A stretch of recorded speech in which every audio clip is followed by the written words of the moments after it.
mamás, bienvenidas a su programa, un programa que hacemos con todo el amor y el corazón para ustedes, para estar ahí apoyándolas en esta tarea de ser mamás.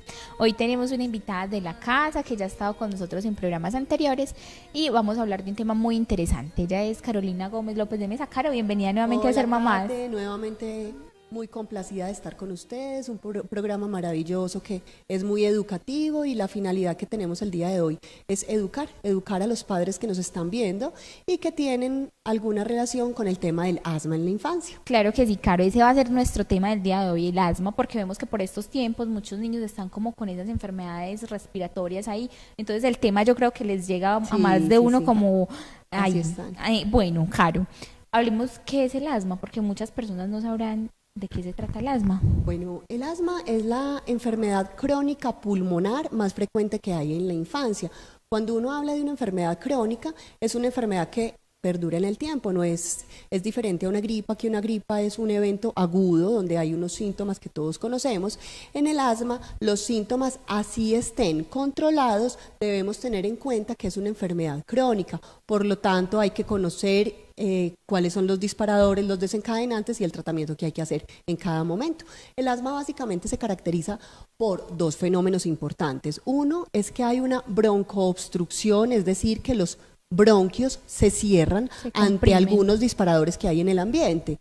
Polvo, humedad, olores fuertes, humo de cigarrillo, infecciones virales, de lo que ahorita, como ahorita hablaremos en el transcurso del programa. Entonces lo que pasa es que hay una hiperreactividad de esas vías aéreas, entonces ante estos desencadenantes los bronquios se cierran, hay aumento en la producción de moco y de ahí derivan todos los síntomas. Entonces los bronquios de los niños asmáticos permanecen con inflamación y cuando hay crisis, broncoobstrucción. Esos son los dos fenómenos grandes que se presentan en el asma y de ahí va a derivar, y lo más importante es conocer qué pasa para uno saber cómo trata y qué usa en cada momento. Caro, muchas personas se estarán preguntando si este tema del asma tiene algún tipo de relación con la bronquiolitis, que es una enfermedad respiratoria también muy frecuente en los niños. Claro, bueno, un primer episodio de bronquiolitis pudiese ser una primera manifestación de asma. Sin embargo, no todas las bronquiolitis van a desarrollar asma. Entonces, ¿qué es básicamente la diferencia? La diferencia es que la bronquiolitis es el primer episodio sibilante, o sea, que silba el pecho en el niño menor de 2 años, que usualmente se desencadena por una infección viral. El principal virus que acompaña a la bronquiolitis es el virus respiratorio sincitial. Entonces, por eso estarás preguntándote tú, ¿qué pasa que todos los niños por esta época están enfermos? Porque estamos en el trimestre del año, específicamente el pico fue en marzo, donde más se dispara este virus que se llama el virus sincitial y entonces desencadena las bronquiolitis o desencadena crisis de asma. Entonces, si yo tengo un niño con un primer episodio sibilante, un niño pequeño, un lactante que tiene un cuadro de tos, dificultad respiratoria, no solo la gripita de mocos, de la garganta, de síntomas generales, sino que ya es la tos donde te revisa el médico y que encuentra que tus bronquios están silbando, hay ciertos sonidos especiales, podemos estar hablando de un primer episodio de bronquiolitis. Sin embargo, un segundo episodio de bronquiolitis ya lo pone a uno en alerta. No es normal que un niño esté haciendo eso de forma recurrente. Tan seguido. Y se dice que un tercer episodio de bronquiolitis ya no lo hay. Cuando uno ya tiene un tercer episodio sibilante, ya está definiendo que ese niño lo más probable es que va a desarrollar un asma y hay que empezarlo a manejar como tal. Entonces, para eso existen unos predictores para asma. Entonces, en el niño pequeño uno establece unas escalas que le van a decir cuánto es la probabilidad de que el niño sea o no asmático. ¿Cuáles son esas escalas? Entonces, es decir, es diferente yo tener un niño que hace un primer episodio sibilante, que una cosa que uno ve frecuentemente es el hermanito de guardería y un lactantico en la casa. El hermanito de guardería permanentemente va a estar llevando infecciones virales. Todos los virus. Al que más duro le dan son al bebecito. Entonces ahí uno ve, bueno, hay una clara bronquiolitis en relación con una infección viral, ¿sí? Que llevó su hermanito mayor. Pero uno mira unos factores que le dicen, abre el ojo, es probable que vaya a desarrollar asma. El primero es alguno de los padres con asma. El asma tiene un componente genético muy, muy importante. Se hereda si fácilmente. uno de los padres es asmático, es alta la probabilidad de que sus hijos vayan a ser asmáticos. Y si dos de los padres son asmáticos, se dice que hasta el 50% de probabilidad tienen esos hijos de llegar a ser asmáticos. Entonces, el primer factor que uno revisa es antecedentes familiares de asma en primera línea, padre, madre específicamente.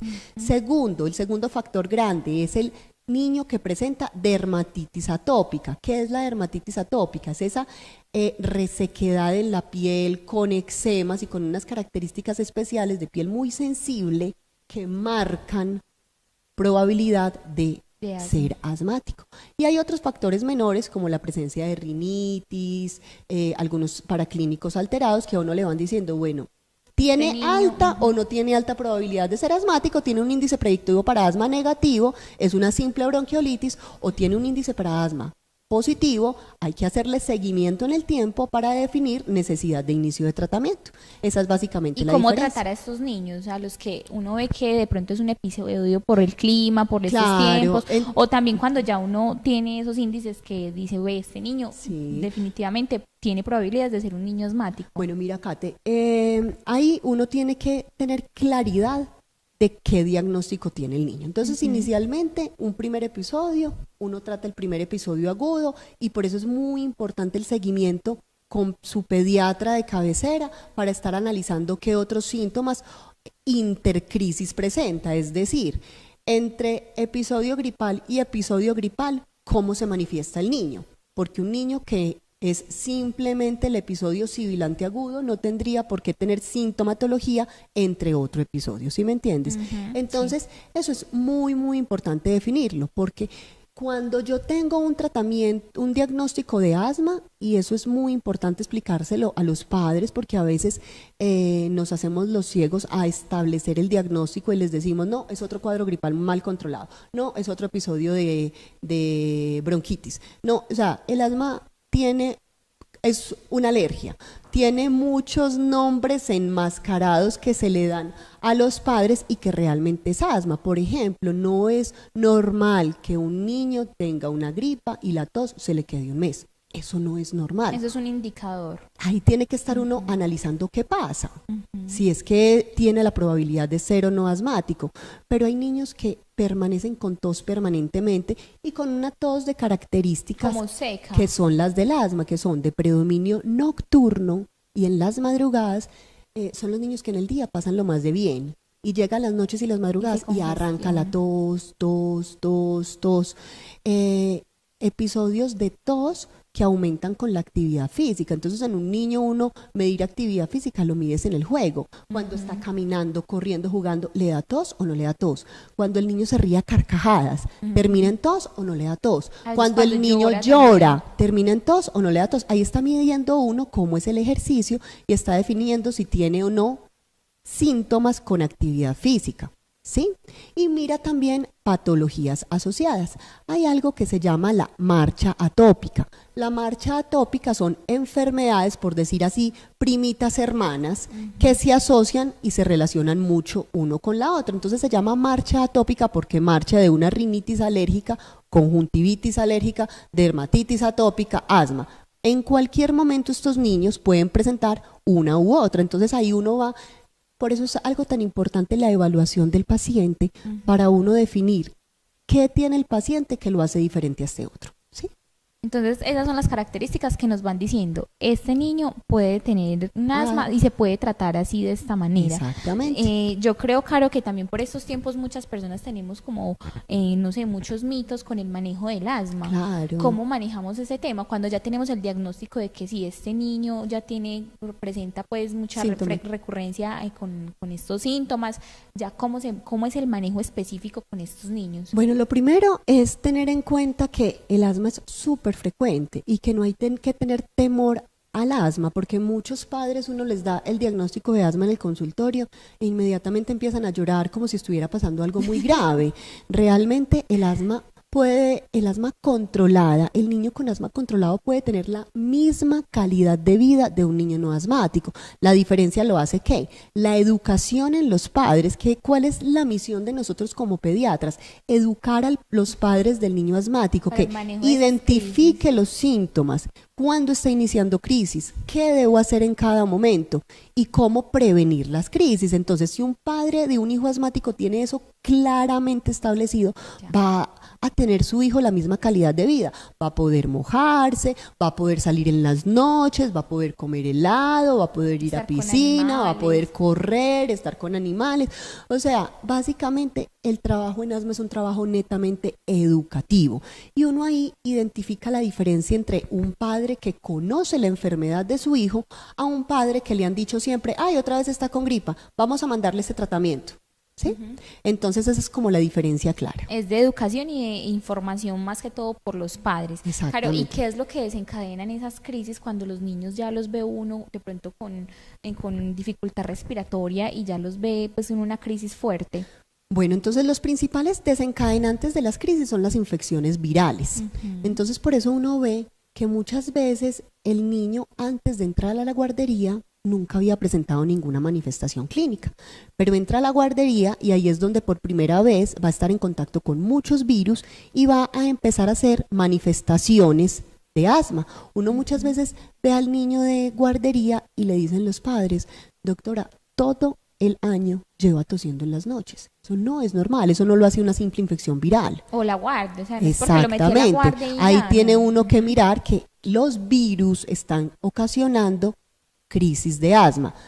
Entonces, infecciones virales, polvo, humedad, humo de cigarrillo, y hago llamado de atención especialmente con el humo de cigarrillo. A los adultos. Cuidadores, abuelos, padres, dicen, no, es que yo me fumo el cigarrillo afuerita, yo me lo fumo afuera. No, pero cuando uno habla, así haya botado el cigarrillo 6 horas atrás, está todavía botando partículas que pueden desencadenar crisis en los niños.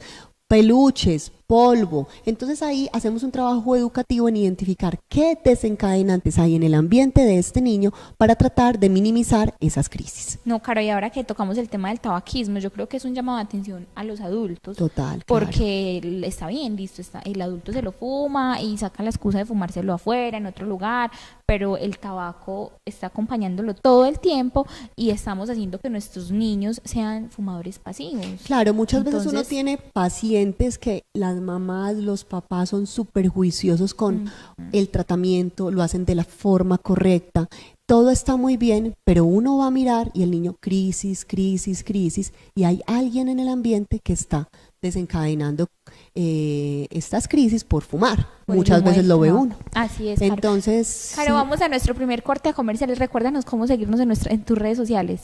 Bueno, nos encuentran como Mi Pediatra Caro Gómez en Facebook, Instagram y en YouTube. Bueno, y a nosotros también nos pueden encontrar como Ser Mamás en Facebook. Ya regresamos.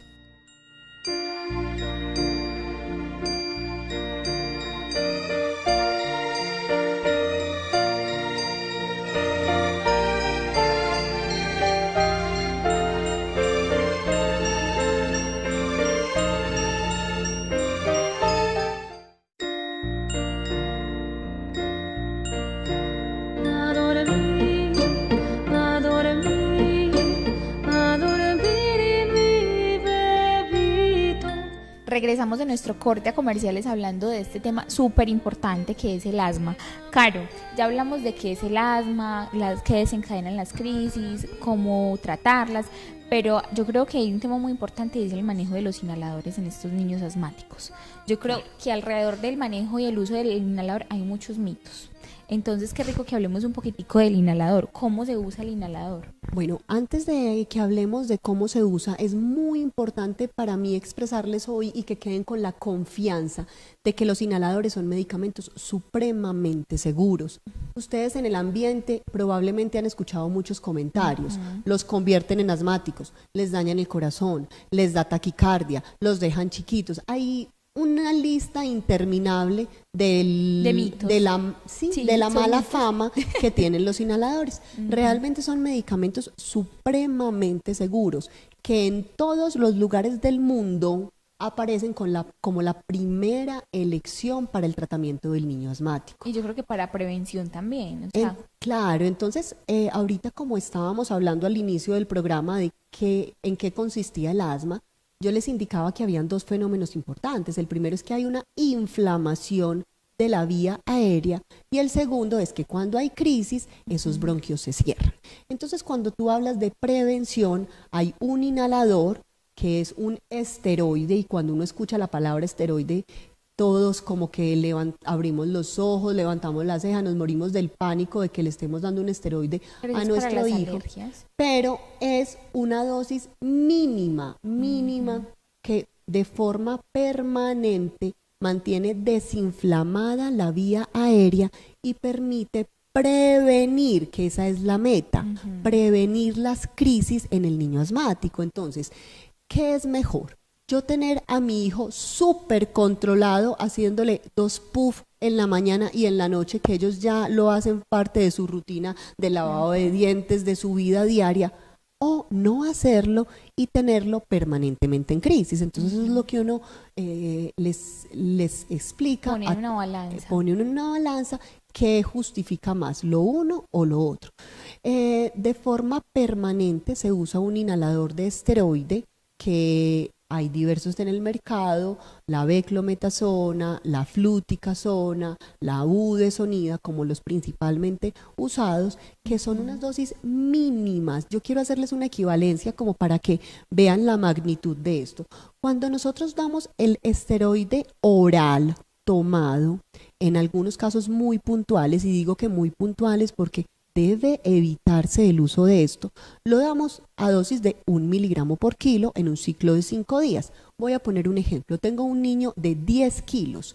Yo le doy 10 miligramos de prednisona en el día, ¿sí? Cuando yo uso un inhalador, me voy a ir al de uso más frecuente, que es la beclometasona.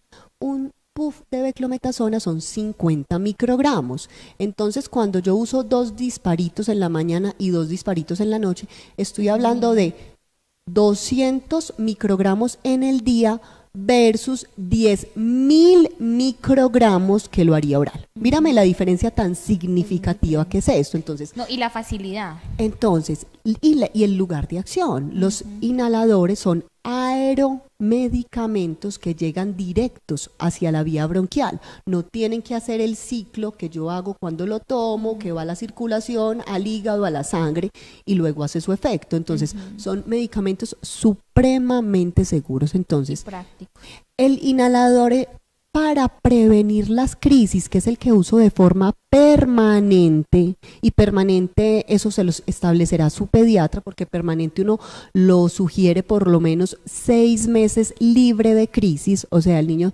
tuvo una crisis hoy, mínimo 6 meses más va a estar usando mañana y noche su esteroide inhalado, beclometasona, fluticasona, budesonida. Ese es el que desinflama los bronquios para que las crisis no den de forma frecuente. Y el salbutamol, que y el broncodilatador, que es el que controla los síntomas, es el que uso solamente en la fase aguda, que sería el salbutamol.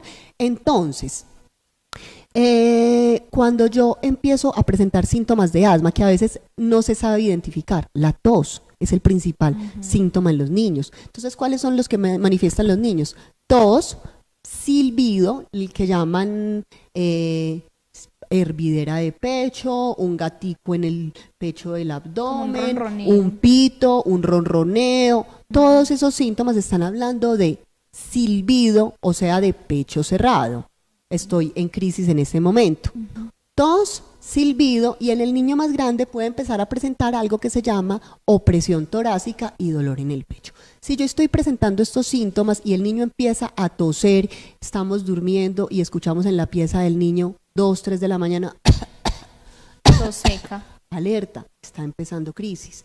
Entonces la clave es identificar tempranamente la crisis para empezar tempranamente a usar el broncodilatador, es decir, el salbutamol.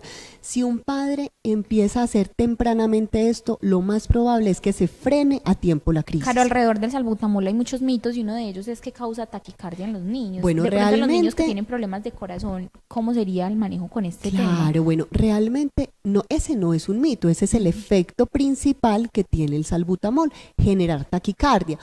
Pero yo les pongo un ejemplo muy claro y es, cuando ustedes salen a correr, ¿qué pasa con el corazón?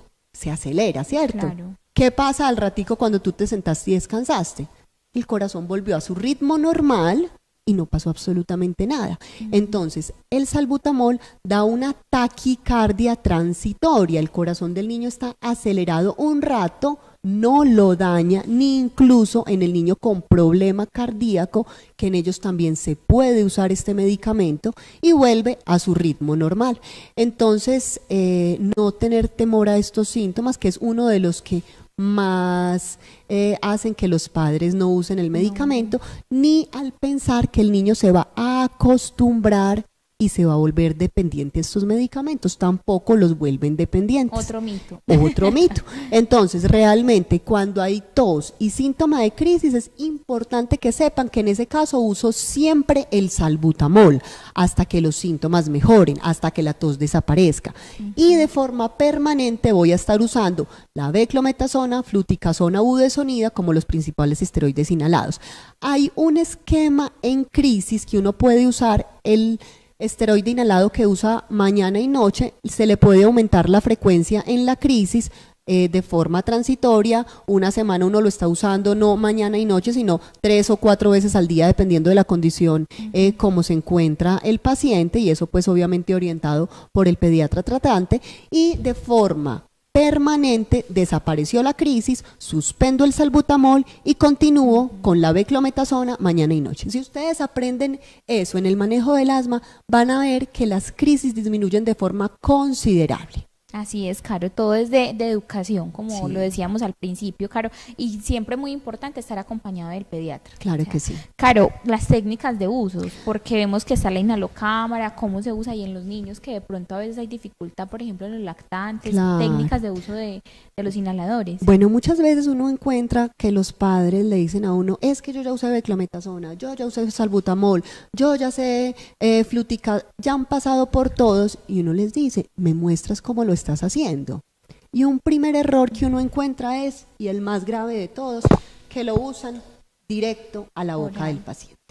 Un inhalador jamás en un niño se puede usar directo a la boca del paciente, porque las partículas que salen son lo suficientemente grandes que quedan en la garganta del niño y no llegan a los bronquios. Cuando yo lo uso con un dispositivo llamado inhalocámara o aerocámara o cámara espaciadora, al salir las partículas del inhalador chocan contra la aerocámara, se fragmentan y hacen que entre a los bronquios. Entonces, primer mensaje claro: nunca usamos un inhalador en los niños directo a la boca. Segundo, la posición en que debe estar el inhalador siempre es apuntando hacia el techo. Nunca lo voy a tener ni de lado ni de para abajo, que aunque ustedes crean que es imposible que eso llegue a pasar, eso pasa. Y es una de las causas para que el medicamento no funcione adecuadamente. Entonces, ¿cómo debe ser la técnica? Agito siempre el aerosol antes de usarlo. Cubro la boca y la nariz del niño haciendo un sello completo. Una presión. Que el aerosol no se me salga por las partes laterales. Comprimiendo. Hago un primer puff y dejo que el niño respire. Contamos hasta 10. Pueden ser dos cosas, o contar hasta 10, o la más exacta es ver que el niño respire 6 veces. Entonces yo cuento 6 respiraciones del niño, o cuentas Y uno hasta está 10. seguro que las inhaló. Que las inhaló. No importa que el niño esté llorando, porque muchas veces dicen, ¿y si está llorando qué hago? Con el Más llanto, inhala.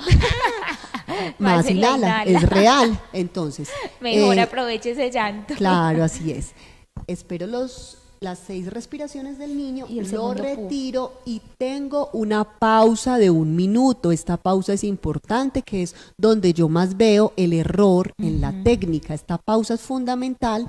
Espero el minuto, vuelvo y pongo y hago el mismo procedimiento durante. ¿Y por qué es necesaria la pausa del minuto? Porque en esta pausa el aerosol que previamente se inhaló logra dispersarse por los bronquios. Entonces uno espera ese minutico y hace la segunda inhalación. ¿Listo?